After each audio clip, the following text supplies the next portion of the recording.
여러분 안녕하십니까? 아, 여기는 북미주 한국 고교연합에서 말씀드립니다. 한국은 왜 자유민주주의 시장경제를 지켜야 하는가에 대해서 말씀드리려고 합니다. 저희가 알기로 한국의 중고등학교와 대학교 학생들, 학부모님들과 선생님들을 위하여 개발한 보조 교본을 소개해 드릴까 합니다. 한 번 이상 정독을 추천드립니다. 오늘 이렇게 말씀드리는 것은 미국 바이든 행정부가 동맹국들과 협력을 통한 자유민주주의 시장경제 활성화 정책을 지원하는 노력의 일환으로 말씀드리고 있습니다. 저는 북미주 한국고교연합 오인환이라고 합니다. 자유민주주의 시장경제 교육의 필요성을 우선 말씀드리겠습니다. 첫 번째 그룹은 한국의 핵심 가치인 자유민주주의 시장경제에 대한 교육이 필요한 이유에 대해서 말씀드리겠습니다. 한국의 헌법은 자유민주주의와 시장경제 체제를 한국의 핵심 가치로 정의하고 있습니다. 김대중 노무현 10년의 좌파 정권과 현 문재인 좌파 정권 5년 동안 주사파 활동과 전교조 교육으로 북한 정권의 김일성주의가 한국 사회에 침투해왔고, 북한 김씨 세습 왕조의 핵무장과 한국 적화 시도를 지지하고 있는 실정입니다. 또한 한국 사회는 친중 세력이 자리를 잡고 있어서 중국의 사회주의, 공산주의가 들어와 있다고 봅니다. 한국은 자유민주 진영의 최전선에서 공산주의 국가, 북한, 중국, 러시아의 계속되는 적화 야욕을 막아야 하는 자유민주주의 시장경제 수호 전략이 필요하게 되었습니다. 두 번째 강의 요약은 자유민주주의 시장경제 정의를 학술 자료를 통해서 말씀드리겠습니다. 한국 헌법에 나오는 자유민주주의 시장경제 정신에 대하여 말씀드리고, 자유민주주의에서 자유가 빠지면 일어날 수 있는 상황에 대하여 말씀드리고자 합니다. 1917년 소련의 공산주의 혁명과 74년 후 1991년 패망하기까지의 과정에 대해 말씀드리고, 사회주의 실험의 예를 들여서 사회주의가 어떻게 붕괴되는가 하는 것을 보여드리겠습니다.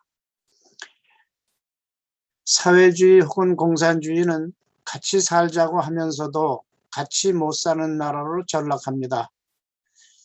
세 번째 그룹으로 말씀드리고자 하는 것은 80년대 이후 좌파 학생운동 386에서 586으로 변신했는데, 실상과 전향자들의 증언과 교훈에 대해서 말씀드리려고 합니다. 첫 번째로 나는 왜 좌파 사상을 버렸나 등등 전향한 좌파의 증언 요점과 교훈에 대하여 말씀드리고, 좌파들의 전형적인 전략과 전술에 대해서 말씀드리고자 합니다. 그리고 내년 3월 달에 오는 대통령 선거에서 그 대통령의 그 자격 요건 10가지를 소개해 드리려고 합니다.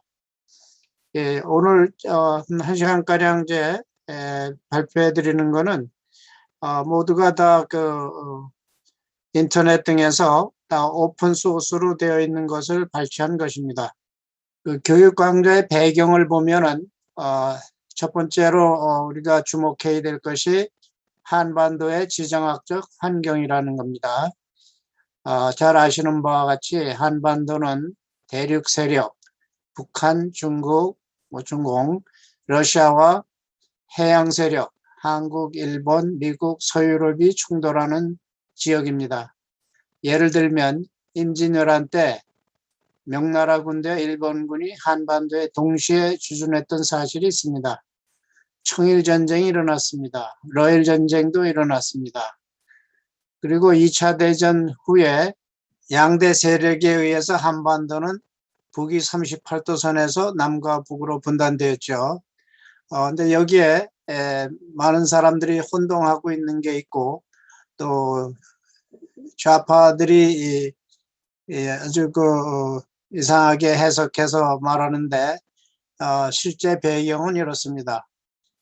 2차 세계대전 말기에 연합국의 요청으로 구소련은 일본의 전쟁을 선포하고 만주와 한반도에서 일본군의 항복을 받는 과정에서 구소련군이 한반도로 들어오기 시작했고 남진하고 있었습니다. 이를 알게 된 미국은 38도선 이남으로는 내려오지 못하게 하였습니다. 그것이 이제 그 38도선에서 남과 북이 갈리는 것으로 되어 있습니다. 만일에 이때 소련군이 남한까지 다 이렇게 점령을 했다고 하면은 지금의 대한민국은 없었을지도 모릅니다. 9.4일생으로 그때 살아났다고 할 수 있겠죠. 그 후에 이제 6.25 전쟁이 났는데 그 6.25 전쟁도 결국은 이 한반도 지정학적인 환경에서 대륙 세력과 대양 세력의 충돌에서 빚어졌다고 할 수 있습니다. 그리고 휴전을 했을 때도 그 휴전선이 38도선 근처에서 결정되었다는 것도 시사하는 바가 큽니다. 대양 세력과 해양 세력이 밸런스를 이루는 그런 지역이라고 볼 수 있겠죠. 2차 대전 후에 1945년 8월 15일에 해방이 되었는데 1946년에 북한에서는 북조선 임시위원회를 수립하고 1948년 9월 9일에 북한 정권이 수립되었습니다. 반면에 대한민국은 1948년 5월 10일에 총선을 했고 자유민주주의를 채택했습니다.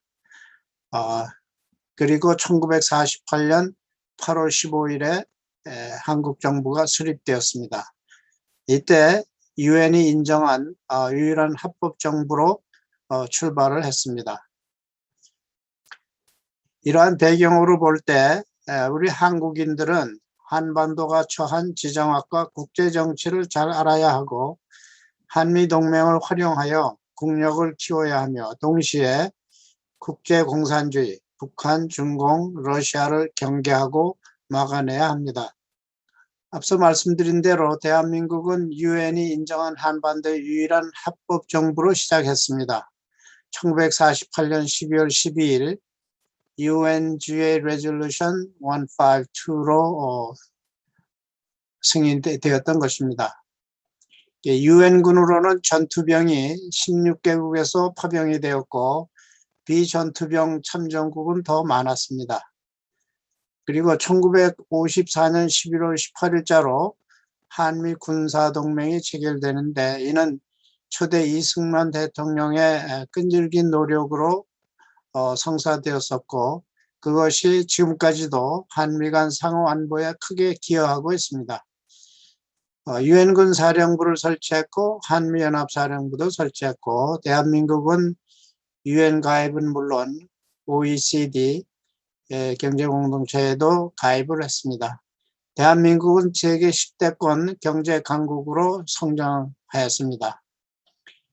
대한민국은 자유민주주의 수호의 최전방에 위치해 있어서 북한 정권의 남한 적화 야욕에 직면해 있고 80년대 이후부터 계속해서 좌파 주사파들이 사회주의 공산주의를 선동하고 전교조는 좌편향 이념교육과 왜곡된 역사교육을 해오고 있으나 정작 한국 학생들이 배워야 할 자유민주주의 이념교육과 옳은 역사교육이 없었던 것이 사실입니다.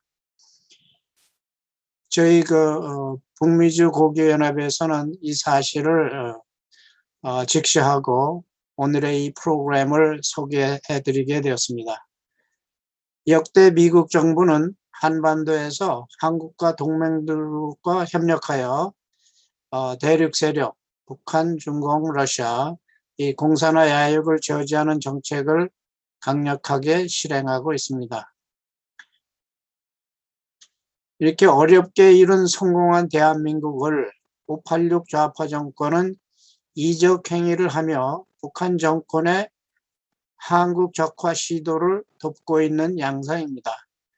자유민주주의 시장경제의 우월성은 해방 후 최근 한국의 75년 역사에서 증명되었습니다. 우리는 이러한 자랑스러운 대한민국을 굳건히 지켜내야 합니다. 1980년대 운동권 386 세대 실체를 보면 다 아시겠지만 386 세대에서 요새는 586 세대로 바뀌었죠. 나이가 50대가 되니까 5자가 들어가고 학번은 80년대, 1960년대 출생. 그래서 지금 현재 50대 586 세대가 실세가 되어서 정권을 장악하고 있습니다. 이 운동권에는 반미와 통일을 추구하는 NL파, National Liberation NL파와 마르크스 레닌을 추종하고 사회주의 혁명을 지향하는 PD파, People's Democratic 두 가지가 있다고 합니다. NL은 분파가 두세 개 정도 있고 PD는 이론이 복잡하다 보니 분파가 많다고 합니다. 현 정권에 관여하는 586 세대는 사회주의 공산주의적 사상을 펼치고 있습니다. 이들은 386에서 586이 되면서 변하거나 반성이 전혀 없습니다. 이들은 학생운동하며 적폐라고 주장하던 것보다 훨씬 더 큰 적폐를 저지르고 있습니다. 반미를 외치며 자녀들은 미국에 유학을 보냅니다. 운동권 출신 정치인들은 학생 시절 옳은 공부는 하지 않았을 뿐더러 제대로 돈을 벌어보았거나 사업을 해보았거나 남에게 월급을 줘본 적이 없어서 정치, 경제, 외교, 국방 등 하는 일마다 미숙하고 패착을 연발하고 있습니다. 또 골수 586 인사들은 더욱이 법을 어겨가며 대한민국에 반역되는 여적 행위를 일삼고 북한 정권에 동조하고 있습니다. 586 운동권은 시대에 뒤떨어져서 꼰대 수구 기득권이 되어버렸습니다. 전임자들보다 더한 해악을 저지르고 있습니다. 따라서 20대, 30대 신세대로부터 꼰대라고 맹비난을 받으며 정계에서 퇴장하라는 압력을 받고 있습니다. 따라서 우리 대한민국은 2022년 3월 대선과 2024년 총선에서 보수 우익이 정권을 기필코 탈환해야 자유민주주의 시장경제를 지킬 수 있습니다. 사랑하는 우리 학생 자녀들이 좌파 사상에 현혹되지 않게 지도하여 주십시오. 이번 강의의 주 목적입니다. 일주일에 몇 번씩은 가정에서 학생 자녀들과 대화 시간을 갖는 것은 아주 중요합니다. 부모님들께서는 학교 선생님을 방문하셔서 자녀들의 교육 상담을 해 주십시오. 학생 자녀들과 대화를 통하여 학교에서 배운 전교조 교사들의 왜곡된 이념 교육과 역사 교육에 대하여 비판할 수 있는 기회를 갖도록 해주시기 바랍니다. 몇 가지 명언을 소개해 드리겠습니다. 책으로 공산주의를 배우면 공산주의자가 되고 몸으로 공산주의를 배우면 반공주의자가 된다. 실제 경험을 하면은 반공주의자가 될 수밖에 없다는 것이요. 사회주의 공산주의 하에서는 잘 사는 나라가 없고 자유민주주의 하에서는 자유와 동기부여가 많아서 더 잘 살 수가 있다는 사실을 유념하도록 학생들이 생각하는 힘을 갖도록 키워주시기 바랍니다. 세 번째, 지금 대한민국은 체제전쟁 중입니다. 자유민주주의 체제가 유지되느냐 아니면 사회주의 체제로 바뀌느냐입니다. 기필코 사회주의 공산주의 선동을 물리치고 자유민주주의 체제를 지켜야 합니다. 학생 자녀들이 이 교육 프로그램 교본을 여러 번 읽어서 숙지할 수 있게 해주시고 옳은 길로 안내하여 주십시오. 사회주의 공산주의 체제 하에서는 한국 역사에서 지금까지와 같은 발전은 불가능합니다. 감성적인 20대, 30대 젊은 시절에 사회주의에 심취되다가 학교 졸업하고 직장 생활과 사회생활을 하다 보면 환상에서 깨어나게 되고 나이가 40대 중반에 접어들면서 후회하게 됩니다. 20여 년 후에 후회하다 보면 너무 늦습니다. 그 전에 깨어나야 합니다. 우리 사회가 공산주의에 대한 경각심을 잃어버린 계기는 아이러니하게도 1987년 민주화운동의 주력이었던 주사파 중북 세력이었다는 것을 잊지 마시고 북한 정권의 한국 적화 책동과 중공의 한국 공산화 책동을 막아내야 합니다. 적화를 노리는 한 북한 정권과 중공은 우리의 적입니다. 20대, 30대들과 같이 대동단결하여 586 좌파 세력을 물리치고 자유민주주의 시장경제를 지켜서 한강의 기적보다 더 큰 기적을 창조하며 한반도 통일로 가는 길을 열어야 하겠습니다. 대한민국의 헌법을 좀 보겠습니다. 총 10장 130조로 되어 있고 부칙 6개조가 있습니다. 1948년에 제정된 이후에 2016년까지 9차례 개헌이 되었다고 합니다. 그 대한민국 헌법의 그 골격을 보면은 전문이 있고 1장 총강, 2장 국민의 권리와 의무, 3장 국회, 4장 정부, 정부 아래 1절은 대통령, 2절은 행정부, 행정부 아래 1관은 국무총리와 국무위원, 2관 국무회의, 3관 행정각부, 4관 감사원, 5장은 법원, 6장은 헌법재판소, 7장 선거관리, 8장 지방자치, 9장 경제, 10장 헌법개정, 그리고 부칙으로 되어 있습니다. 신문지상에 나는 여러 가지 그 기사 중에서 이 헌법에서 지금 소개해드린 그런 내용들이 많이 나오고 있죠. 알아두셨으면 좋을 것 같습니다. 헌법 제1장 총장을 보면은 개요가 있고 1조의 대한민국 정치체제, 2조의 국민이 되는 요건, 국가의 제1국민 보호 의무, 3조 대한민국의 영토, 4조 평화통일지향, 5조 침략전쟁 부인, 국군의 사명, 6조 국제복귀 지위, 7조 공무원의 지위, 8조 복수정당제 인정, 9조 전통문화 계승 발전과 민족문화의 창달로 되어 있습니다.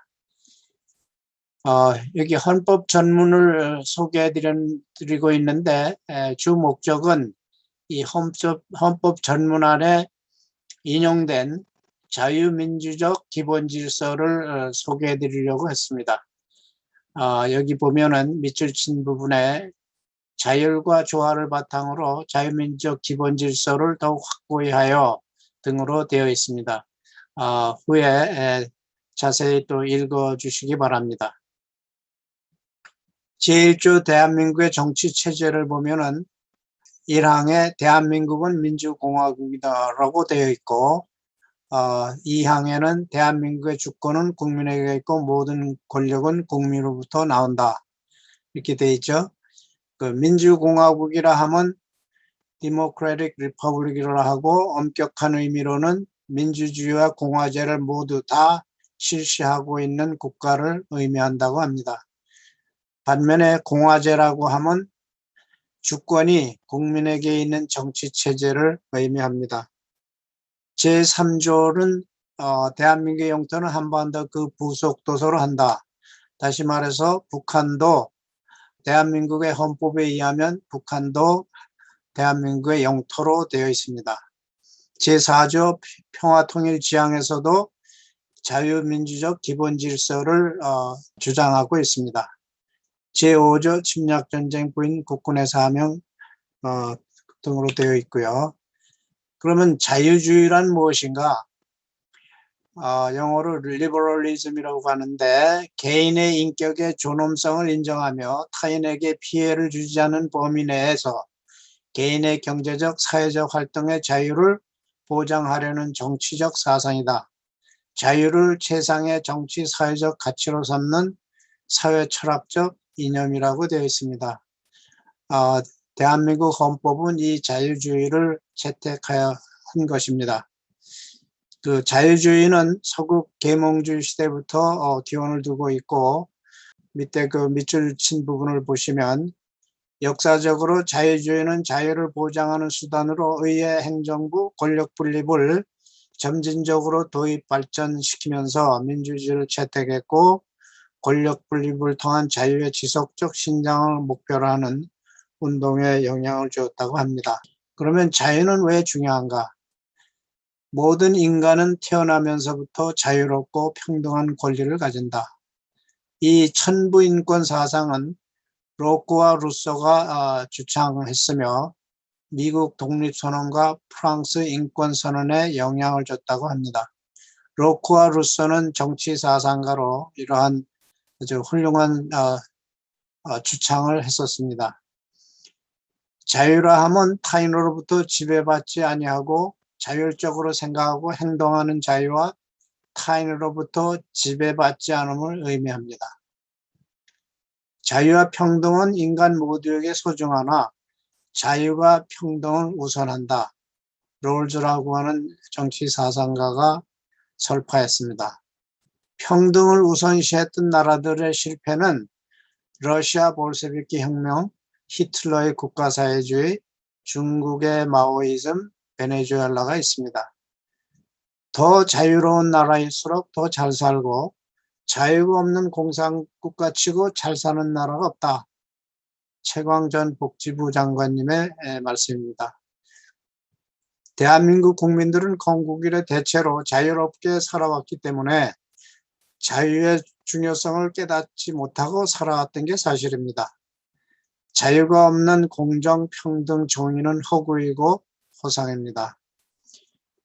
비록 저지시키기는 했으나 현 정부 치하 헌법 개정 자문위원회가 만든 개정 초안에는 자유민주주의에서 자유를 뺐었기 때문에 국민들이 자유의 가치를 새롭게 깨닫고 저항하였습니다. 그러나 여당이 국회 제적의원 3분의 2 찬성 의석을 확보하고 있어서 재시도할 위험성이 생존해 있습니다. 최근 한국에서 통과된 대북전단 금지법은 표현의 자유를 억압하는 악법으로 헌법에 위배됩니다. 미국 국회와 국무성에서조차 우려를 표하고 있습니다.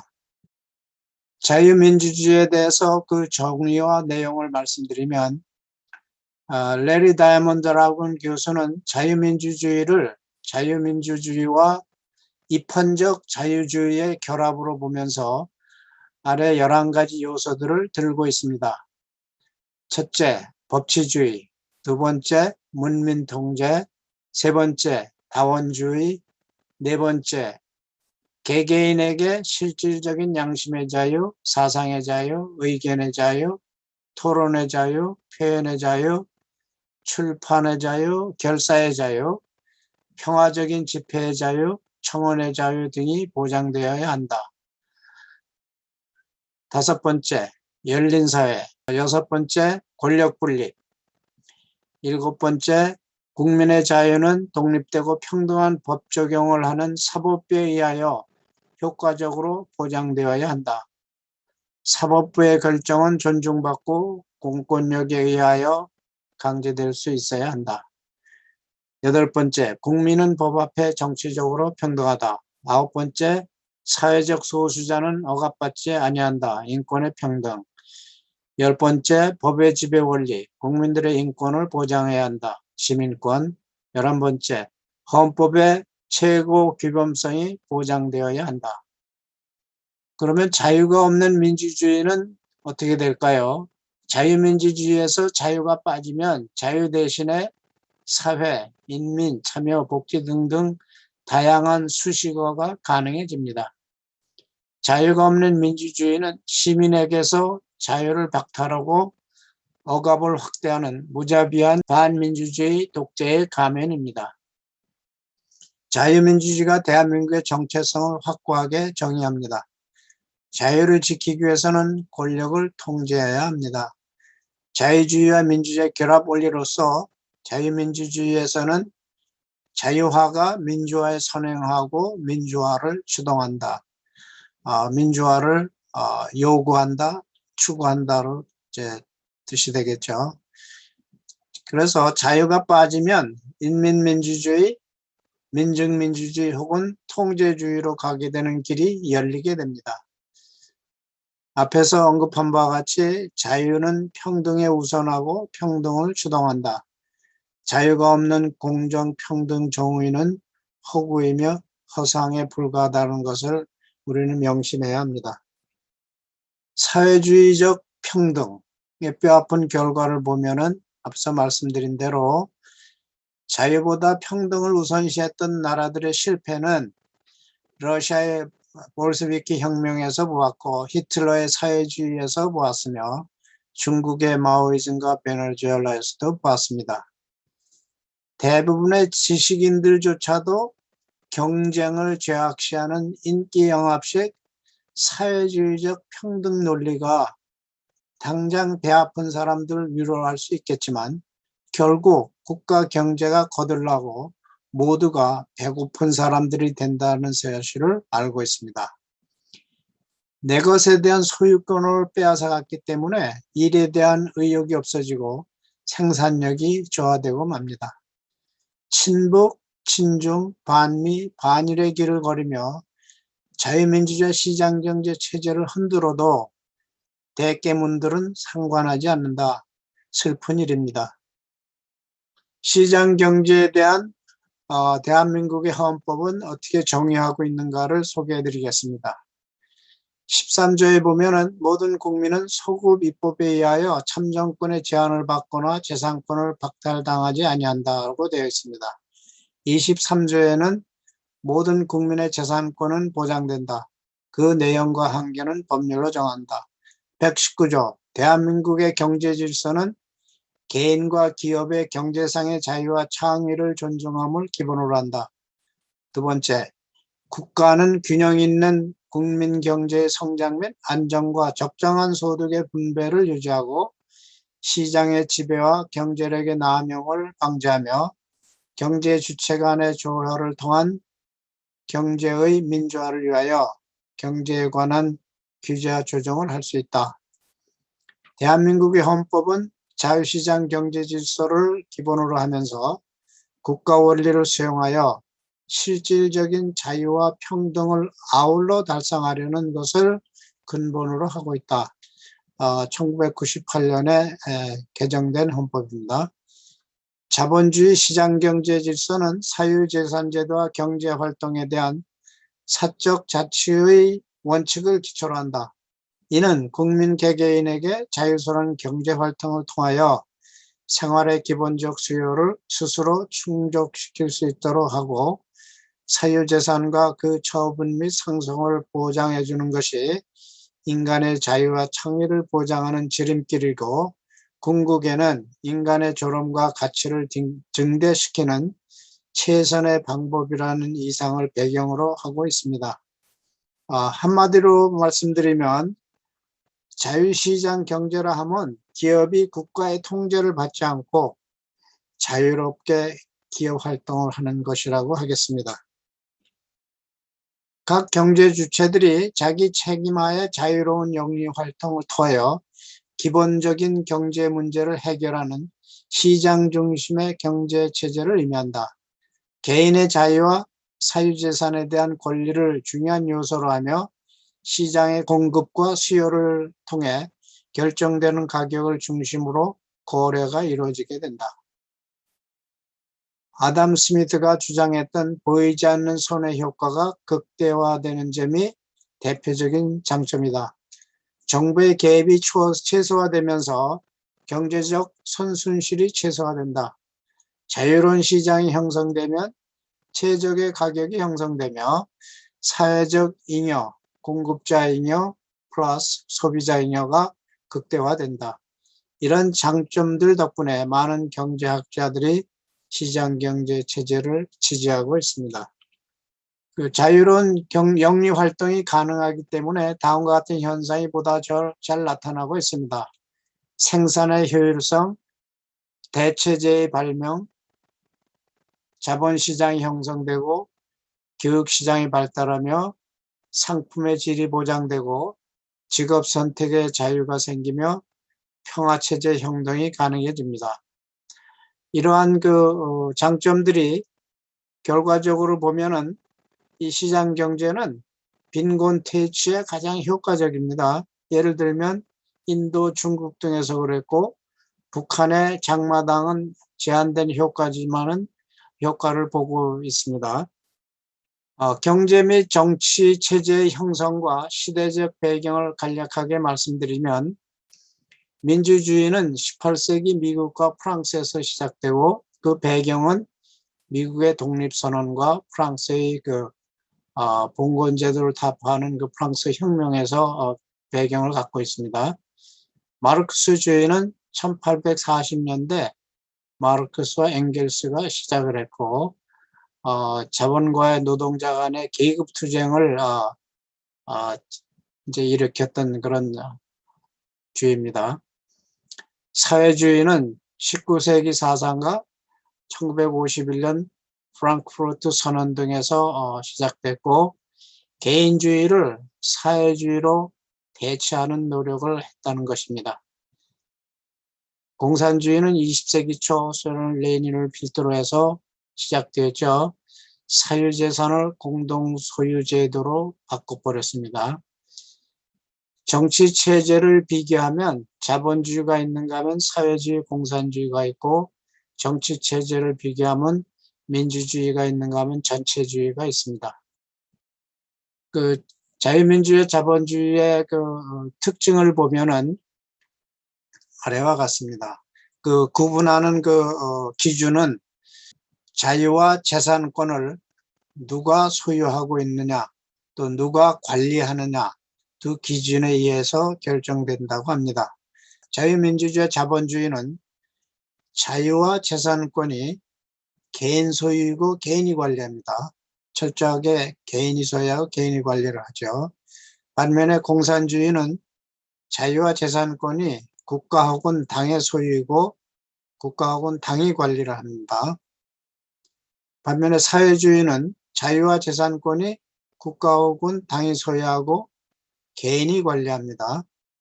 전체주의를 보면은 자유와 재산권이 개인 소유이고 국가, 당이 관리를 한다고 합니다.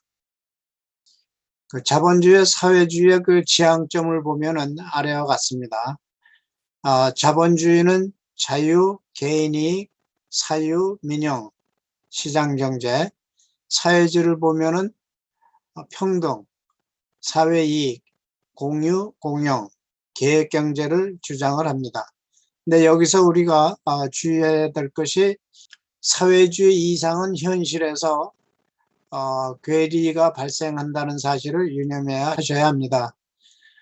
그리고 사회주의, 공산주의는 이상은 좋을지 몰라도 같이 잘 살자고 하면서 같이 못 사는 나라로 전락하였습니다. 이상과 현실이 다름을 아닐 명언들을 소개해드리면 미국 로널드 레이건 대통령은 공산주의자는 마르크스와 레닌을 읽은 사람이고 읽기만 한 사람이죠. 반공주의자는 마르크스와 레닌을 제대로 이해한 사람이라고 설파했습니다. 작점 이상이지만 또 한 가지 말씀드리면 책으로 공산주의를 배우면 공산주의자가 되고 몸으로 공산주의를 배우면 반공주의자가 된다. 아주 명언입니다.